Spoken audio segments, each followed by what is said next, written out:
रोटी खाने बैठा तो लड़ पड़ी, घबरा करके परेशानी में आके कहने लगा या अल्लाह या तो मैं मर जाऊं। अब आके यूं कहना था ना कि या ये मर जाए। उसने चूल्हे में फूंक मारने वाली फुकनी उठा रखी थी, कहने लगी या फिर, उसने कहा या भी मैं ही मर जाऊं।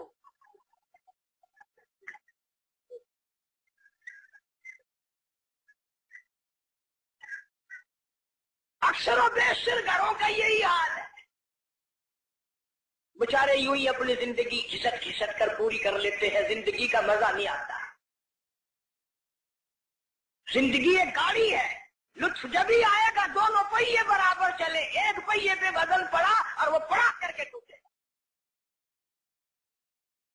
जिस औरत को अपने खामिन की आमदनी का अंदाजा नहीं, खर्च में आशा करती है, वो की औरत है।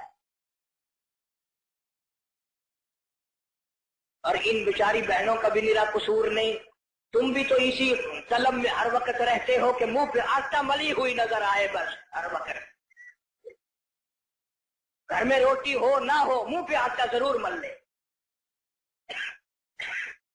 जनाबे सैयदा खदीजा रज़ियल्लाहु ताला अन्हा संजीदा माई, वल्लाह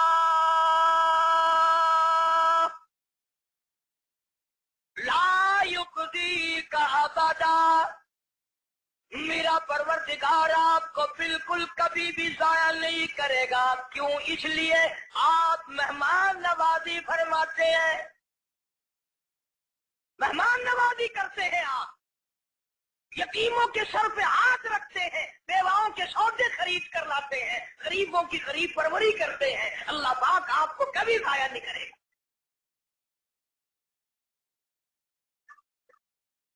यूं तो तसल्ली दे रही है और अंदर अंदर सैयदा खदीजा का दिल रो रहा है, इलाही सारा मक्का छोड़ा, सरदार छोड़े, रईस छोड़े, दौलतमंद छोड़े, कोठी बंगलों वाले छोड़े, यतीमे मक्का से शादी की, ये आज मैं क्या देख रही हूं।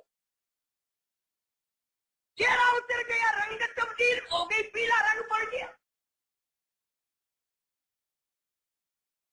मुड़ मुड़ के आसमान की तरफ देखती है, इलाही क्या बली,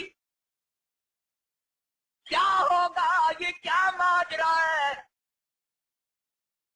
अर्ज करने लगी, मेरे महबूब, मेरा चाचाजाद भाई वर्का इब्ने नौफल यहूदी तौरात का आलिम है, बड़ा संजीदा है, मैं उसको उसके पास आपको लेके चलती हूँ, दिखला के लाऊंगी। हुआ क्या है? वो आलिम के पास लेके गई। आजकल की माई होंगी ना, कहंगे असी बाबे को चले जड़ा नंगा पे है।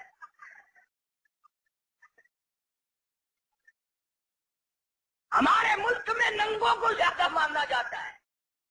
हाथ धोबी, कुर्ते से नंगा आधा वली, पजामे से नंगा पक्का वली। अल्लाह अल्लाह करना मेयारे विलायत नहीं, नमाज रोजे की पाबंदी मेयारे विलायत नहीं, कुरान करीम की तिलावत विलायत नहीं, सारी जिंदगी मोहम्मद अरबी सल्लल्लाहु अलैहि वसल्लम की गुलामी में बसर करना मेयारे विलायत नहीं। कपड़े उतार के सुबह आप सड़क पे चले जाना, इंशाअल्लाह आप वली बन जाएंगे। और इशारे करते हैं, पहुंची हुई सरकार है, अगर की निशानी है पहुंचने दी, अगर देखो ना गाड़ी पछाड़ी खुली हुई है।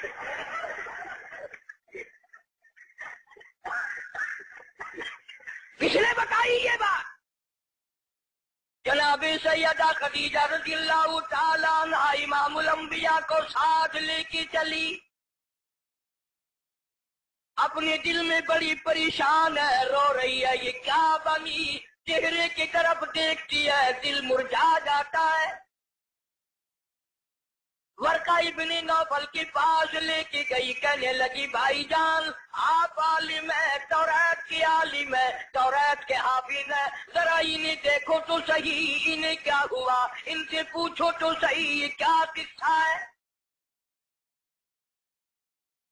बताती भी जाती है, रोती भी जाती है, भाईजान आज तो ठड़का लगा हुआ है, आज तो दिल को शीशा लगा हुआ है, कहीं मेरे उजड़ने का वक्त तो नहीं आ गया।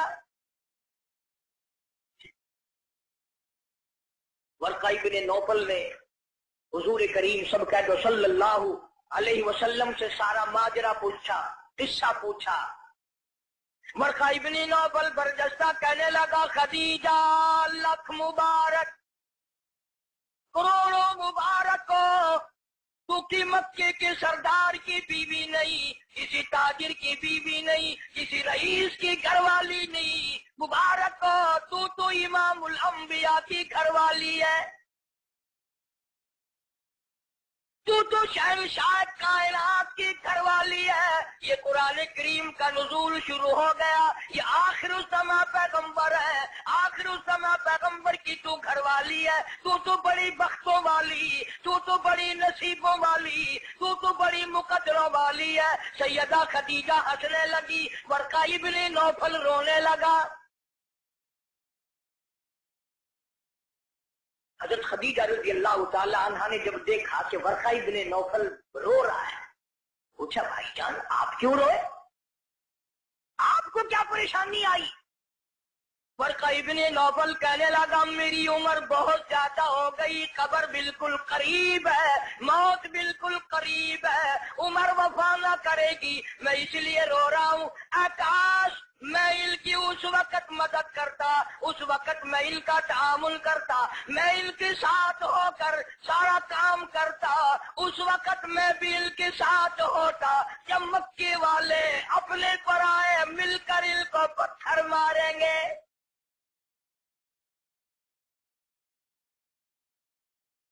حضرت خدیجہ رضی اللہ تعالیٰ عنہ نے پوچھا یہ کیا کہہ رہے ہو، جو کسی کی بات کا جواب نہ دیں،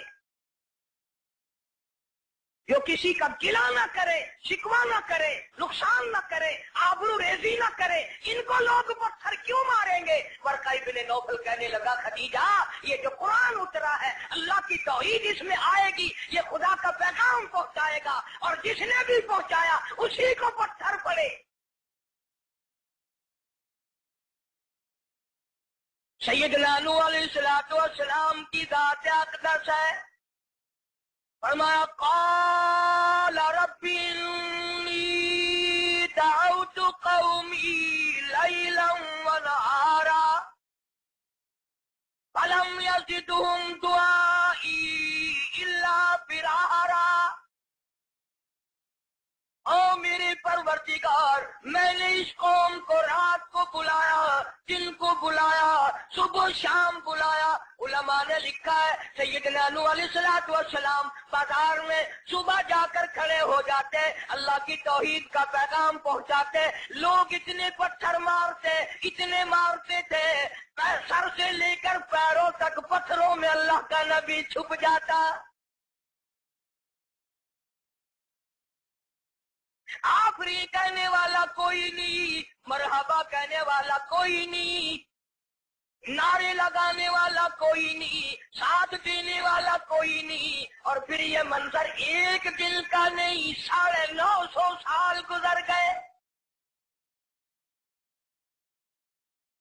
آپ کو اور مجھے دربار الہی کی عظمتوں کا پتہ نہیں، سارا دن پتھر کھانے کے بعد رات کے وقت اللہ کا پیغمبر سر سجدے میں رکھتا ہے اور روتا ہے الہی تیری توحید کا حق ادا نہ کر سکا، معافی مانگتا ہوں۔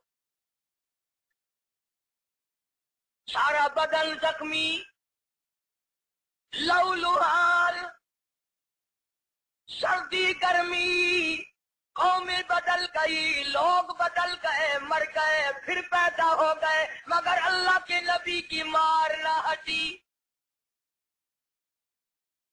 سارا دل مار کھانے کے بعد بھی اللہ کا پیغمبر سر سجدے میں رکھ کے روتا ہے وَإِلَّا تَغْفِرْ لِي وَتَرْحَمْنِي أَكُن مِّنَ الْخَاسِرِينَ۔